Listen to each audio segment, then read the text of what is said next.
Hackers attack OU email system. Heavy weekend rains cause Oklahoma rivers to overflow. And a Republican Oklahoma senator agrees to meet with President Obama's nominee to the U.S. Supreme Court. This is OU Nightly.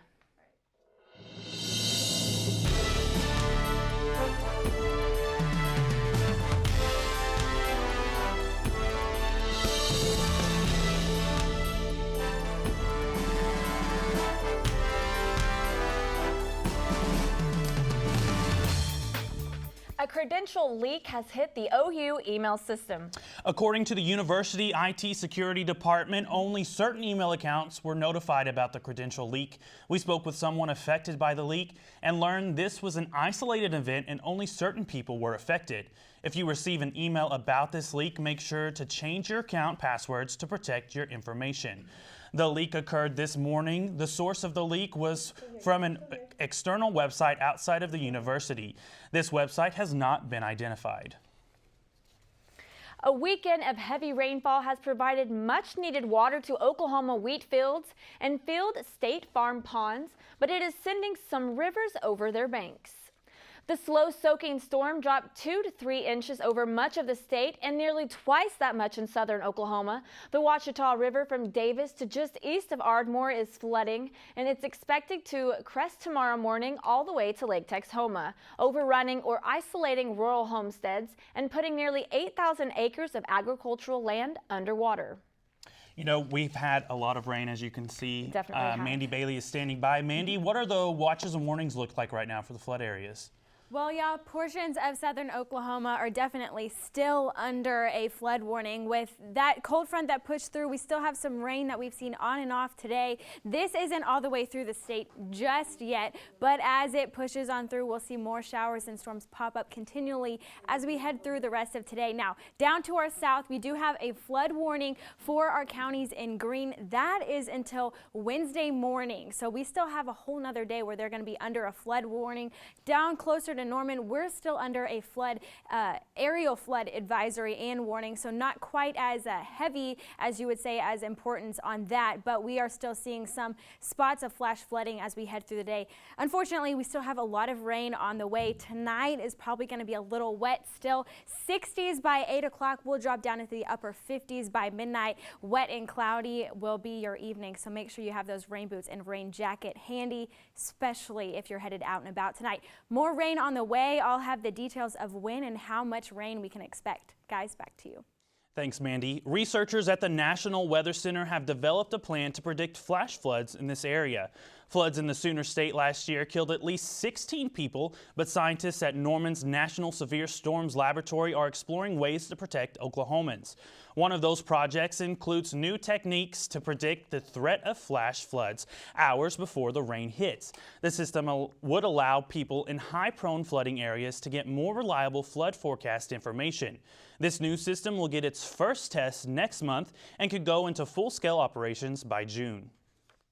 The heavy spring rain not only creates a flood threat, it leaves standing water, the perfect breeding ground for mosquitoes. OU Nightly's Gloria Noble shows what you can do to keep from being bitten.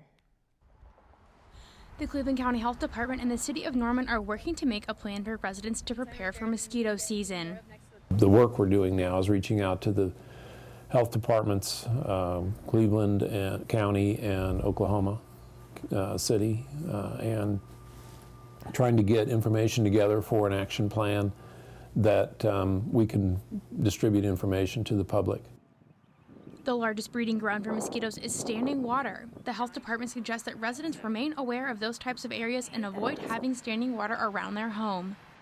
Basic prevention techniques of dumping out standing water, emptying the dog's bowl on a daily basis and filling it with fresh water, cleaning out a bird bath every few days or at least once a week and kind of scrubbing it out and then refilling it. Again, larvicide in decorative ponds or other type of standing water that can't be dumped out and cleaned out. Zika virus has been a topic of conversation worldwide, but Norman residents need to be most concerned with West Nile this summer. There have been a few cases, and it is a concern. It's present now in our part of the country, and people need to be concerned about it. Within the next couple of weeks, the city will send out an official prevention plan for mosquito season. Gloria Noble, OU Nightly. In Israel today, what appears to be a terror attack. OU Nightly's Rebecca Walters joins us now in the news center with that story. Rebecca. Dylan, breaking news just hours ago, a bomb ripped through a public bus, killing 21 passengers and sending an adjacent bus up in flames. Israeli officials are calling the bombing a deliberate attack, but it's unclear whether the bombing is linked to terror groups. And more drama this weekend from the Republican presidential candidates. Ted Cruz swept the Wyoming Republican convention. All 14 delegates went to the Texan, and Donald Trump is calling foul play. In response, Trump sent out this tweet saying he's millions of votes ahead of Cruz, and that Cruz's ploy to get delegates from the Republican bosses won't work. And dissatisfied Brazilian citizens are taking a stand. Current president of Brazil, Dilma Rousseff, suffered a crushing blow yesterday as the lower house voted to impeach her. Now the Senate will vote on the movement, and if it passes, Rousseff will be suspended and pending an impeachment trial. And some good news for the economy. The Dow closed above 18,000 today, and that's the first time since last July. Ashley. Thanks, Rebecca. Two Oklahoma senators, Jen Inhofe and James Lankford, have now agreed to meet Supreme Court nominee Merrick Garland. Lankford previously refused the meeting, saying he did not want to confirm someone to the U.S. Supreme Court until the next president was chosen. However, both senators are willing to meet because of Garland's help during the Oklahoma City bombing investigation in 1995. Jury selection began today for a Tulsa County Sheriff's Reserve deputy. Robert Bates is on trial for manslaughter after shooting and killing an unarmed man. Investigators say Bates used his gun instead of a taser, killing Eric Harris last year during a pursuit. Tulsa County prosecutors say Bates committed second-degree manslaughter under Oklahoma law. If found guilty, Bates could face a 4-year prison sentence. And still ahead on OU Nightly, a massive earthquake kills hundreds of people in Ecuador. Plus, a new program to help conserve water during the dry summer ahead.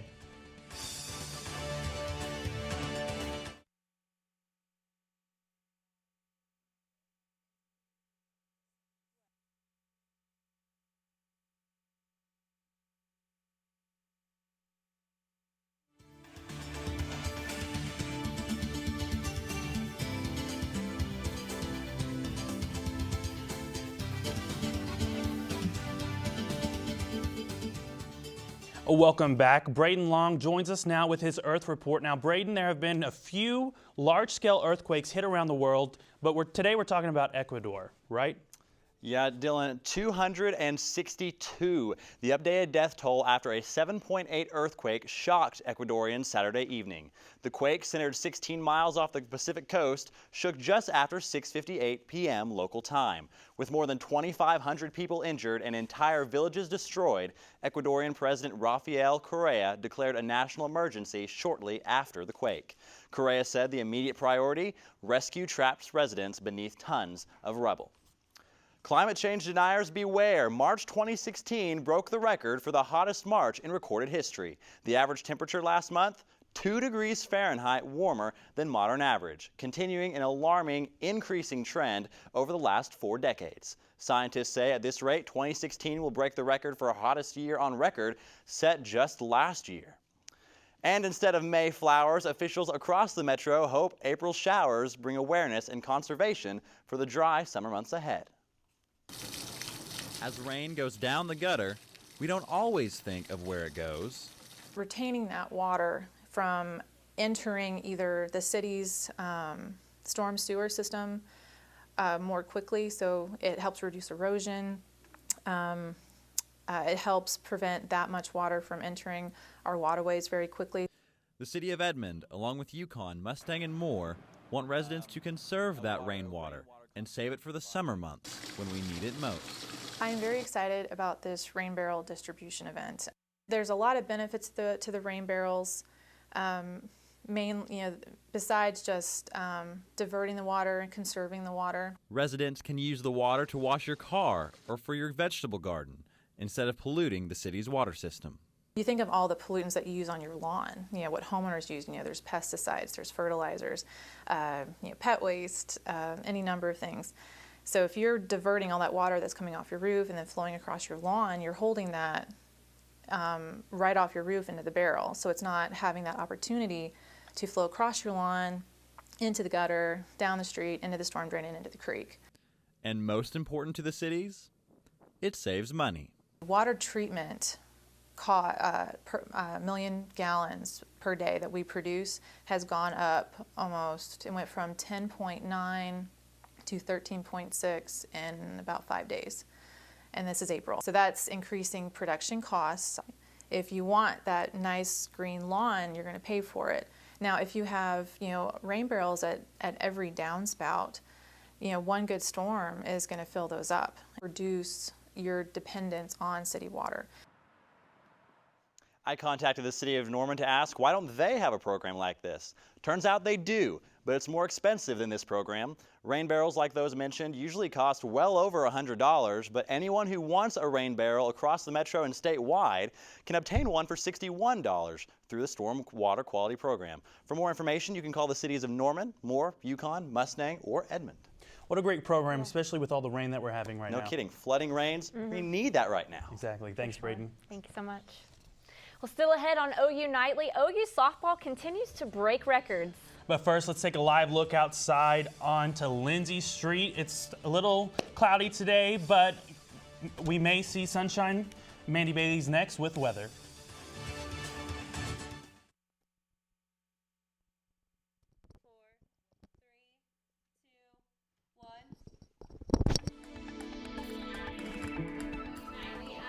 Bailey, and we're taking a live look right now off of Lindsay. You can see lots of clouds in the sky. Not a whole lot of wind, though. That's good news. It has been a dreary day and a little chilly now that that cold front has pushed through the state. Current temperatures aren't too bad, but still a little cooler than we're used to for this time of year. 62 here in Norman, 60 in Oklahoma City. Warmer to our southeast. That's where we're seeing some sun. Cloud cover keeping us here in Oklahoma City and Norman much cooler than they are in portions of southeastern Oklahoma.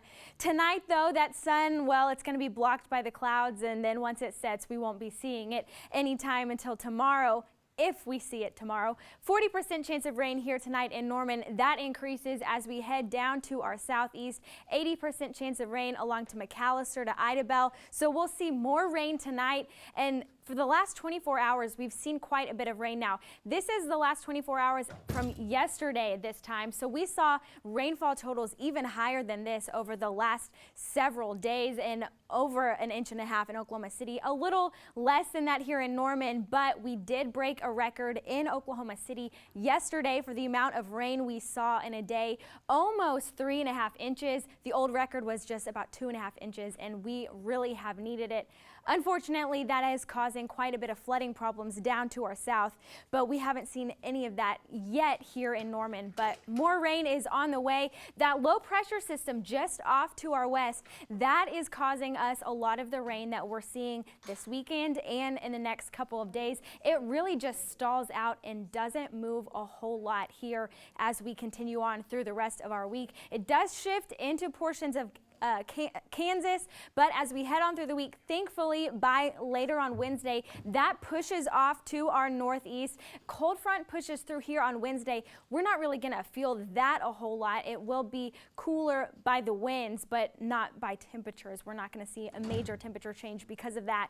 But as we head through the rest of the week, that pushes off to our east. High pressure, that moves in here to Oklahoma, and we see the sun finally later on this week. Now, tomorrow, though, again, rain chances for the majority of our day. Low here in Oklahoma City, 20% chance, 40% here in Norman. But as we push off to our east, those chances do go up tremendously. And also in the Panhandle is going to be our best chances for some rain tomorrow. And how much rain can we expect? Well, still quite a bit as we head throughout the rest of our week. Tonight will be warmer because of that cloud cover, lows in the mid-50s. And as we head through our day tomorrow, we'll be in the 70s again despite all of the cloud cover. That'll be similar throughout the rest of the state. Now, the next 7 days will still be pretty wet, but we do dry out eventually. And, well, we do have, unfortunately, more rain on the way later this weekend. So we get a little bit of a break.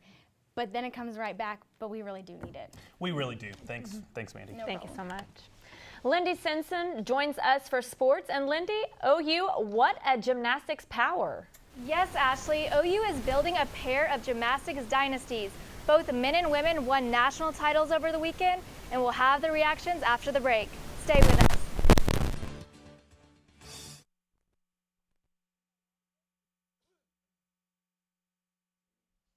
Welcome back to OU Nightly Sports. I'm Lindy Simpson. It was an incredible weekend for OU gymnastics. 2 teams, 2 national championships. OU is the first school in history to sweep NCAA gymnastics titles.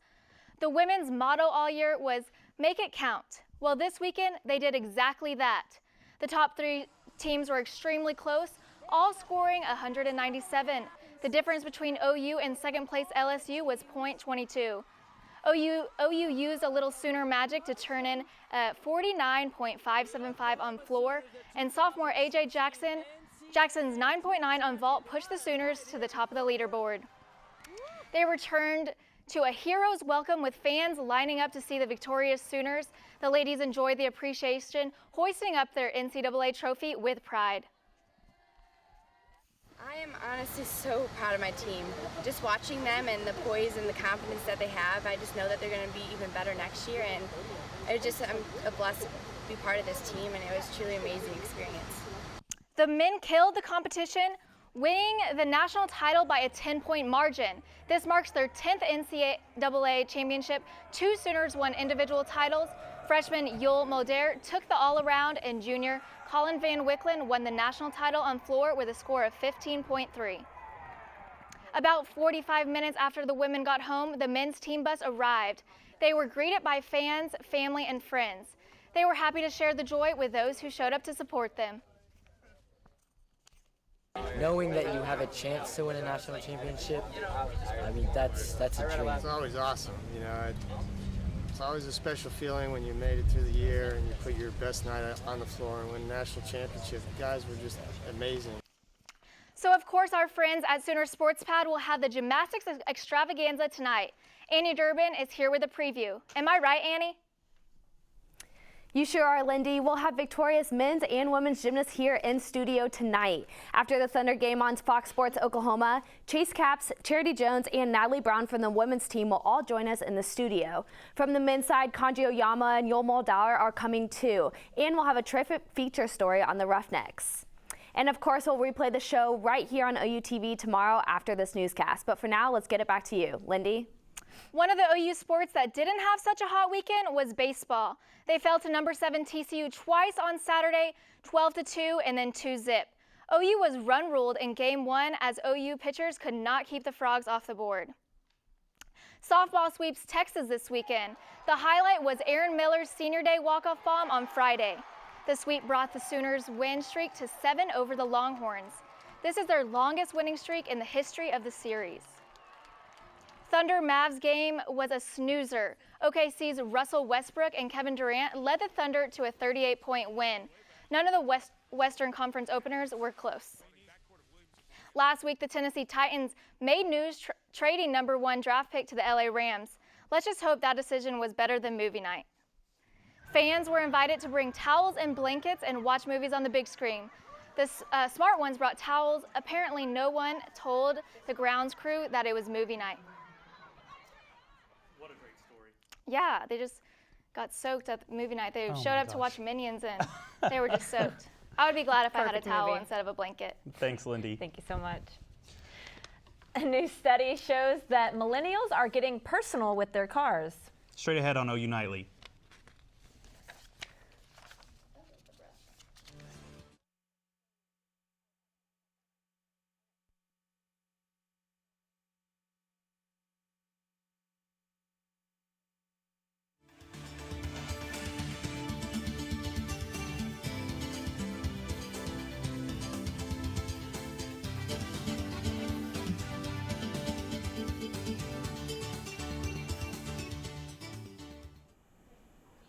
I'm Nola Allinger at the Update Desk with the latest on Oklahoma's public transportation improvements. Amtrak announced today that it will use its bus line to restore service to Wichita, Kansas.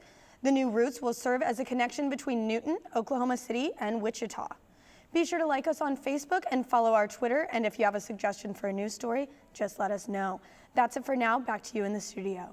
Thanks, Nola. Well, millennials love their cars. A recent study commissioned by eBay Motors finds that they're keeping their cars longer, are likely to have an emotional attachment to them, and for that reason are more likely to name their cars than other age groups. Nearly 40% of millennials name their cars according to the study. The most popular names: Betsy, Baby, Bessie, Bob, and Buddy. Do you name your cars? I don't name mine. Mine's just called Chevy Cruze.